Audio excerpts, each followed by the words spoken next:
Welcome to CH9 TV news. బులెటిన్ల ముందుగా headlines. NEET paper leak పై కఠిన చర్యలు, 13 మంది అరెస్టు. కిరణ్ రిజిజు.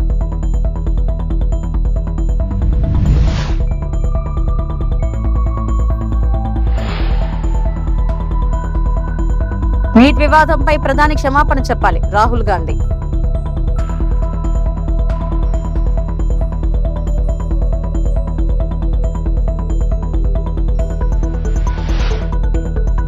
మంగళగిరిలో పేదలకు శాశ్వత ఇళ్ల స్థల పట్టాలు, మంత్రి లోకేష్ చేతుల మీదుగా పంపిణీ.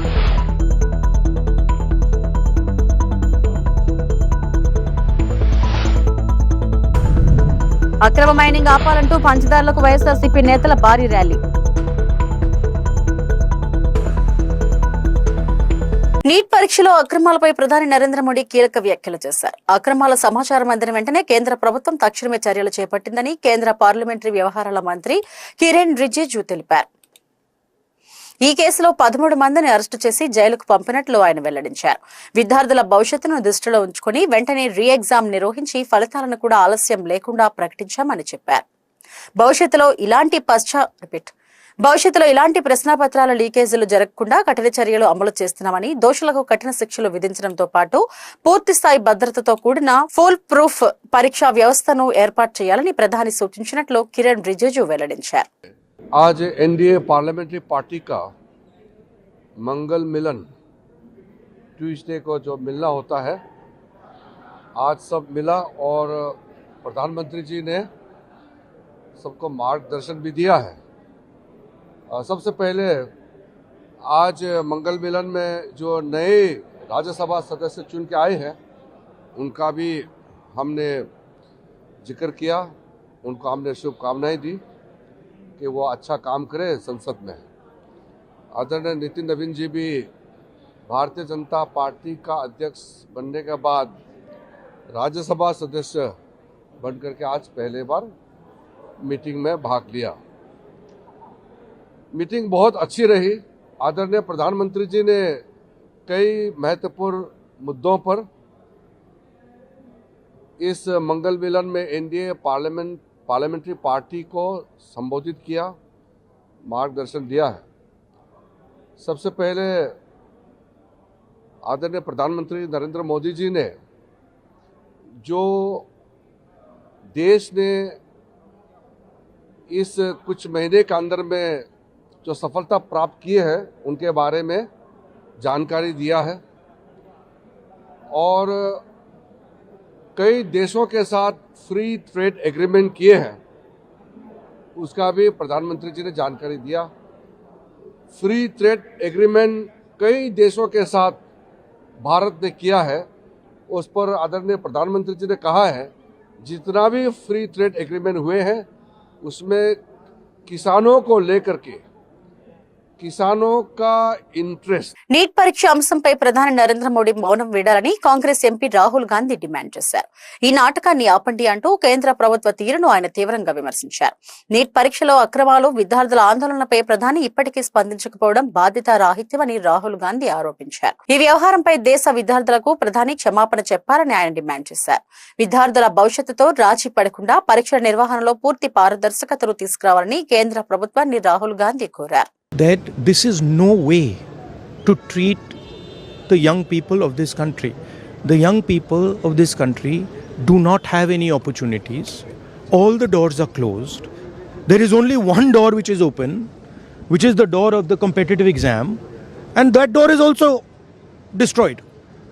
What are these students here? They are not just complaining about the education system. They are complaining about their future. They are saying that in this country today, because of Mr. Adani and Ambani, because of the RSS complete takeover of the education system, because of the pracharaks becoming vice chancellors of universities, we have no future. That's what they're saying. This is not just about education. This is about the future of young people. They watch, they look at Mr. Ambani's wedding and they watch 1,000 crores being spent over there. And they have no money to open a business if they want. They have no future. That is what this is about. This is much bigger than simply education. This is the students of this country saying, in India, we have no future. We want a future. This is legitimate. There's nothing wrong with this. And instead of saying that, okay, we are going to work to improve the education system, we are going to work to fix the testing system, Prime Minister, I don't know what he's doing. So that's the story. So are you going to meet the injured students? Of course I'm going to meet the injured students. Dharmendra Pradhan के इस्तीफे से कम में आप लोग मानेंगे? This is Dharmendra Pradhan, he's an intermediary. Absolutely he should resign. But Dharmendra Pradhan hasn't beaten up these students. Home Minister has. He should resign. And Home Minister reports to Prime Minister. He should resign. What is going on? 2024 ఎన్నికల సందర్భంగా ఇచ్చిన హామీని నిలబెట్టుకుంటూ రాష్ట్ర విద్య, IT, electronics, communications మరియు RTGS శాఖల మంత్రి నారా లోకేష్ మంగళగిరిలో పేద కుటుంబాలకు 1000 కోట్ల విలువైన శాశ్వత ఇళ్ల స్థల పట్టాలను పంపిణీ చేశారు. ఈ సందర్భంగా మంత్రి నారా లోకేష్ మాట్లాడుతూ కూటమి ప్రభుత్వం అధికారంలోకి వచ్చిన తర్వాత రాష్ట్ర ఆర్థిక పరిస్థితిని గాడిలో పెట్టామని తెలిపారు. అభివృద్ధి, సంక్షేమాన్ని 2 బలమైన ఎద్దుల్లా సమతుల్యంగా ముందుకు తీసుకెళ్తూ ప్రభుత్వ వ్యయాన్ని సమర్థవంతంగా పునర్వ్యవస్థీకరించామని ఆయన పేర్కొన్నారు. 2024 ఎన్నికల తర్వాత మంగళగిరి ప్రజలే నా నమ్మకం అయ్యారు. మీ అందరు తెలుసు 2019లో కరెక్ట్గా 23 రోజులు ఎన్నికలు ఉండగా నేను శాసనసభ్యుడిగా మీ ముందర నుంచున్నా. మీ సమస్యలు నేను అర్థం చేసుకోలేకపోయా, నేనేంటో మీకు అర్థమో లేదు. ఈ లోపల ఎన్నికలు అయిపోయినాయి. 5300 ఓట్లతో ఓడిపోయా. ఓడిపోయిన రోజు బాధ, ఆవేదన నాకు కలిగింది. కానీ రెండో రోజు నుంచి ఆ బాధ, ఆవేదన నాలో కసి పెంచింది.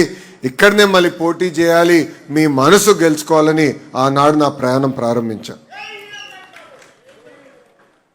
5 సంవత్సరాలు ఎప్పుడు మంగళగిరి ప్రజల్ని కలిసినా, ఆయా దశాబ్దాలుగా మేము మా ప్రాంతంలో నివసిస్తున్నాం. బంధువులు కానీ మిత్రులు కానీ అందరూ మా ప్రాంతంలో ఉన్నారు. రూపాయి జమ చేర్చి ఈరోజు ఇల్లు కట్టుకున్నాం. ఎవరో అపోవాలేస్తున్నారు, ఇక్కడ ఉండేదానికి లేదంటున్నారు, రేపు మా భూమి లాగేసుకుంటున్నా అంటున్నారు. మీరు మా భూమికి శాశ్వత హక్కు కల్పించండి అని మీరు అడుగుతూ వచ్చారు. ఆ రోజు నేను మీ అందరికి ఒకటే చెప్పా, ఒకేసారి అందరు భూముల్ని నేను రెగ్యులరైజ్ చేయలేను.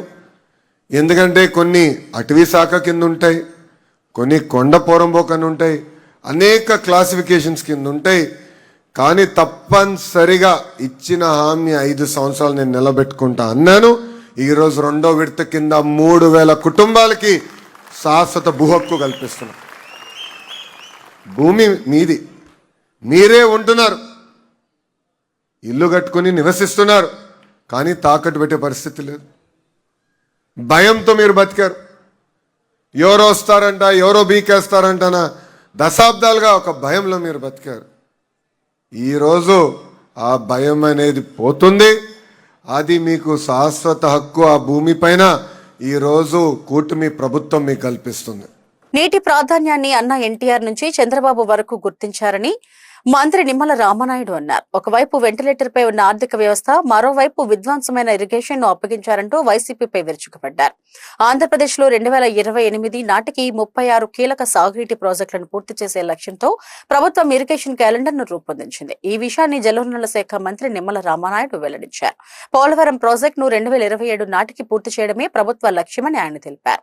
గత 5 ఏళ్లలో నిర్లక్ష్యానికి గురైన సాగునీటి ప్రాజెక్టుల నిర్వహణకు భారీగా నిధులు కేటాయించామని చెప్పారు. ప్రస్తుతం వర్షాభావ పరిస్థితుల దృష్ట్యా త్రాగునీటికే తొలి ప్రాధాన్యత ఇస్తున్నామని, భూగర్భ జలాల పెంపు కోసం ప్రత్యేక కార్యక్రమాలు చేపడుతున్నట్లు వెల్లడించారు. ఈ సందర్భంగా వైసీపీ ప్రభుత్వంపై విమర్శలు చేసిన మంత్రి నిమ్మల రామనాయుడు ఆర్థిక వ్యవస్థను, వెంటిలేటర్ పై ఇరిగేషన్ వ్యవస్థను విధ్వంసమైన స్థితిలో తమకు అప్పగించారని ఆరోపించారు. అలాగే టీడీపీ ప్రభుత్వం కొనసాగి ఉంటే పోలవరం ప్రాజెక్టు 2001-2022 నాటికే పూర్తయ్యేదని వ్యాఖ్యానించారు.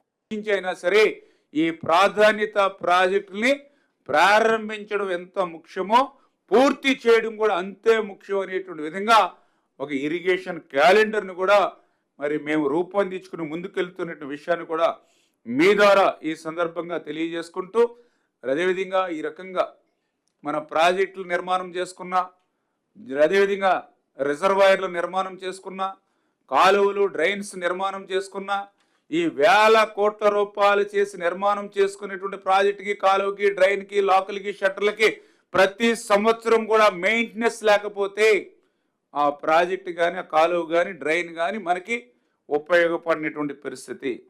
అటువంటి ఓఎండ్ఎం వర్క్స్ 5 సంవత్సరాల గత పాలనలో చూస్తే అటకెక్కినటువంటి పరిస్థితి. 5 సంవత్సరాల్లో తూతూ మంత్రం కింద 287 కోట్ల రూపాయలు మాత్రమే ఆ రోజు రిలీజ్ చేస్తే, ఈరోజు ఈ కూటమి ప్రభుత్వం వచ్చినటువంటి 2 సంవత్సరాల్లోనే 1382 కోట్ల రూపాయలు ఈవేళ ఓఎండ్ఎం పనుల నిమిత్తం ఇచ్చాం. దయవుంచి ప్రజలందరూ కూడా ఆలోచించమంటూ ఉన్నాం, రైతులందరినీ కూడా ఆలోచించమంటూ ఉన్నాం. 5 సంవత్సరాల్లో 287 కోట్ల రూపాయలు ఓఎండ్ఎం నిమిత్తం వాళ్ళు ఇస్తే, ఈ రోజు 2 సంవత్సరాల్లోనే 1382 కోట్ల రూపాయలు ఇచ్చామని అంటే కూటమి నేతలు సాగిస్తున్న అక్రమ మైనింగ్ అరాచకంపై వైఎస్ఆర్సీపీ ఉద్యమ బాట పట్టింది. ఎలమంచిలి నియోజకవర్గం రాంబిల్లి మండలంలోని పంచదార్ల గ్రామంలో ఉన్న ఫణిగిరి కొండపై కూటమి నేతలు సాగిస్తున్న అక్రమ మైనింగ్ ను వ్యతిరేకిస్తూ మంగళవారం చలో పంచదార్ల పేరిట భారీ నిరసన కార్యక్రమం నిర్వహించింది. వేలాది బైకులు, వందలాది కార్లతో వైఎస్ఆర్సీపీ నేతలు భారీ ర్యాలీ నిర్వహించారు. పంచదార్ల కొండలను వైఎస్ఆర్సీపీ నేతలు పరిశీలించారు. ఎలమంచిలి నియోజకవర్గ సమన్వయకర్త, మాజీ ఎమ్మెల్యే కరణం ధర్మశ్రీ ఆధ్వర్యంలో జరుగుతున్న ఈ ఉద్యమ బాటలో శాసనమండలి విపక్ష నేత బొత్స సత్యనారాయణ, రీజనల్ కోఆర్డినేటర్లు కురసాల కన్నబాబు, బూడి ముత్యాల నాయుడు, గుడివాడ అమన్న తదితరులు పాల్గొన్నారు.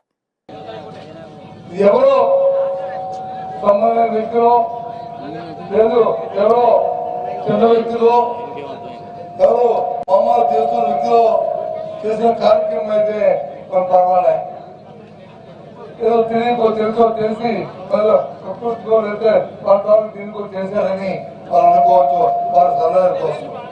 ఇది అలా కాదు. ఓ పవిత్ర దేవాలయం ఒక పక్క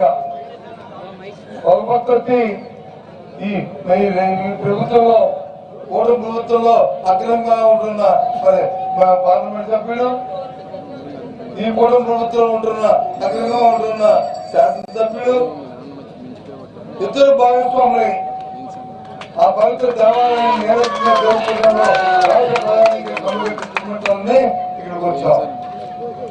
మరి రోజు చెప్తారు కదా, హిందూ ధర్మం అంటారు, సనాతన ధర్మం అంటారు, ఆ ధర్మాన్ని కాపాడుకోవాలంటారు, దేవాలయం తాలూకా పరిరక్షణ మా తాలూకా ప్రధాని ఏదైనా అంటారు.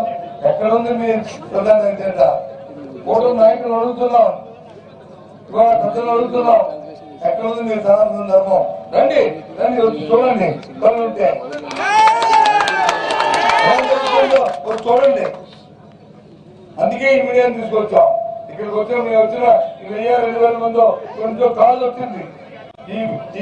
ఈ కెమెరాల ద్వారా, ఈ పత్రికల ద్వారా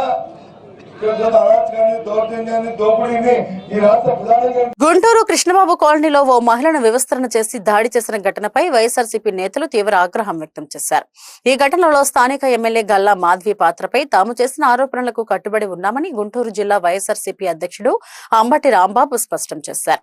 బాధితురాలు మొదట ఫిర్యాదు చేసినప్పుడే పోలీసులు కేసు నమోదు చేయకపోవడం వెనుక ఎమ్మెల్యే జోక్యం ఉందని ఆరోపించారు. ఈ సందర్భంగా అంబటి రాంబాబు మీడియాతో మాట్లాడుతూ మొదటి 2 ఘటనలపై వెంటనే కేసులు నమోదు చేయకుండా పోలీసులు నిర్లక్ష్యం వ్యవహరించారని విమర్శించారు.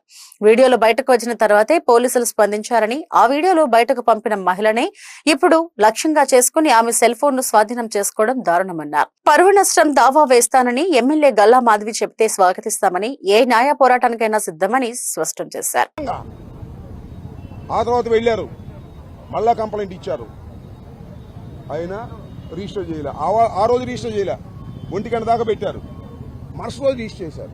ఎందుకు రిజిస్టర్ చేయలేదు 2 కేసులు? ఇది నా ప్రశ్న. ఇక్కడ స్థానికంగా సోదరి గల్లా మాధవి గారు శాసనసభ్యురాలు. ఆమె మీద నేను స్పష్టమైన ఆరోపణ చేస్తున్నా, నాకు సమాచారం ఉండి చేస్తున్నా. ఇంతకు ముందు కూడా చేస్తే మా సోదరి గల్లా మాధవి గారు నా మీద పరువు నష్టం దావా వేస్తానండి. వేయమంటున్నా, వేయండి పరువు నష్టం దావా. నేను మళ్ళా చాలా స్పష్టంగా ఆరోపణ చేస్తున్నా, ఈ స్థానిక శాసనసభ్యురాలు సోదరి గల్లా మాధవి ఇంటర్ఫీరెన్స్ వల్లే 2వ సంఘటన జరిగింది. సత్యనారాయణ అనే సిఐని కేసు రిజిస్టర్ చేయకోకుండా ఆపింది మాధవి గారు. ఎందుకంటే వాళ్ళు మా తెలుగుదేశం.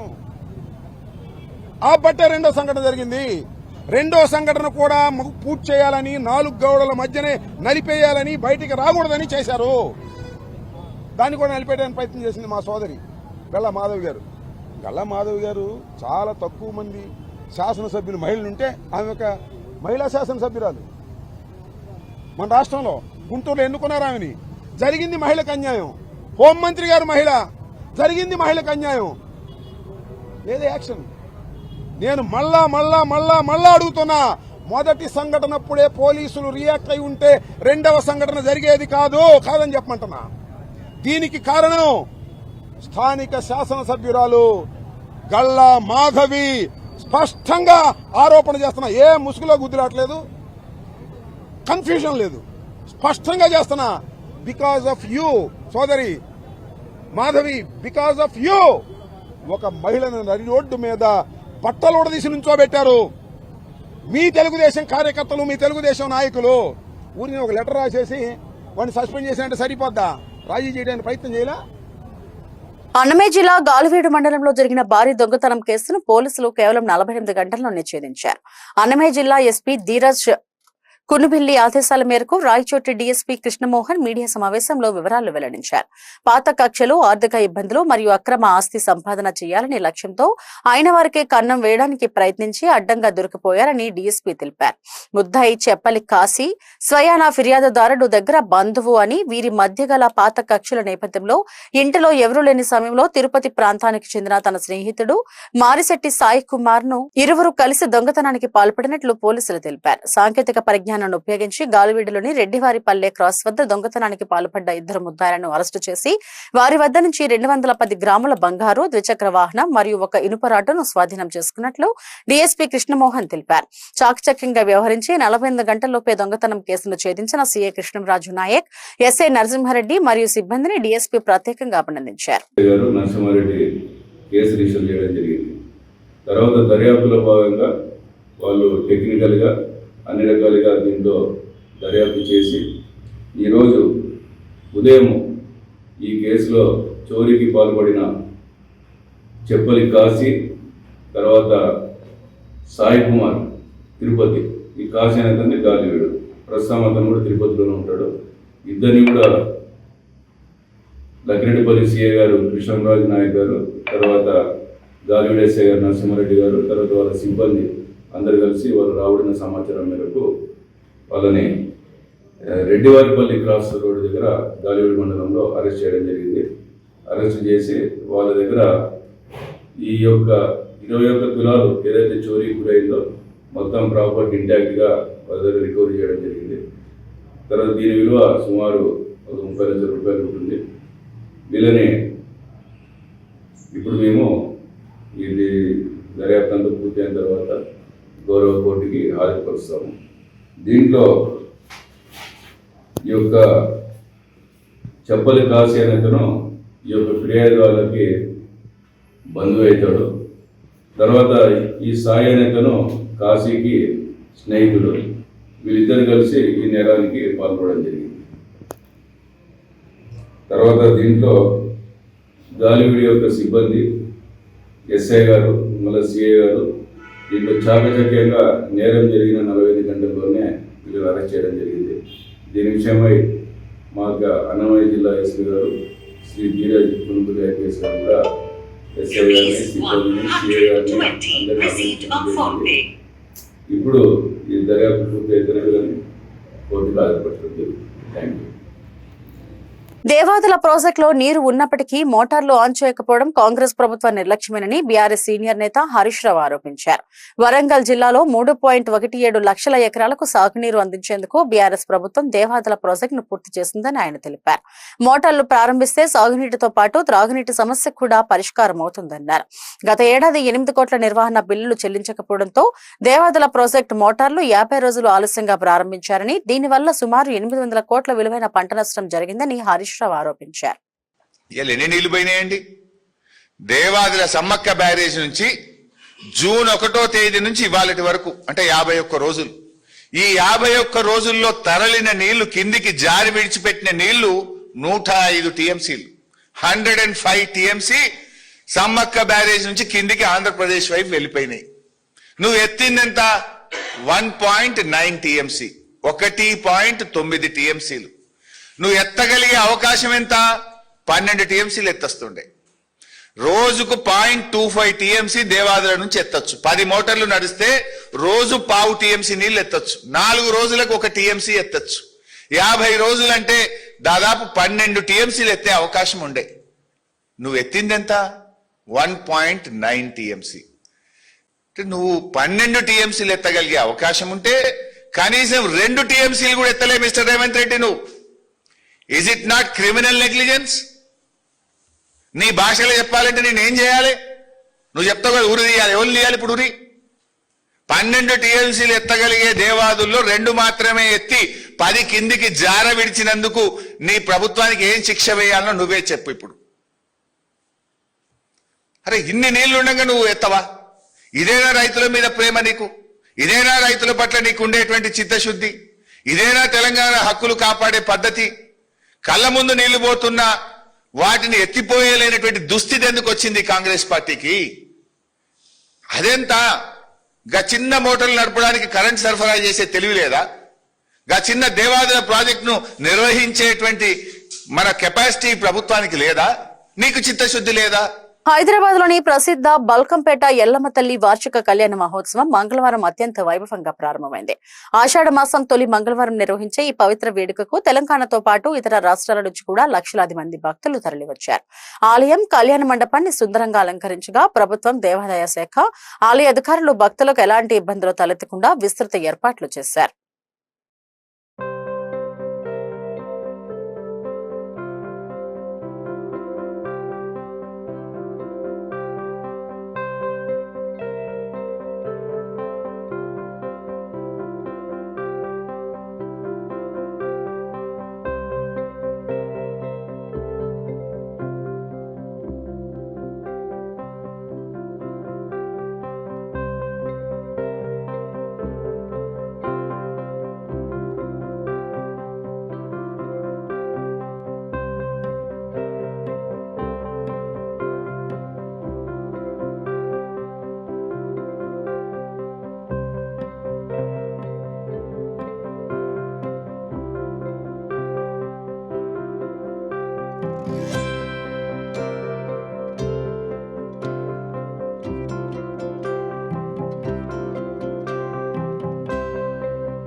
జేసీ కార్యాలయంలో నిర్వహించిన విలేకరుల సమావేశంలో టీడీపీ మాజీ ఎమ్మెల్యే జేసీ ప్రభాకర్ రెడ్డి పార్టీ నాయకులకు కీలక సూచనలు చేశారు.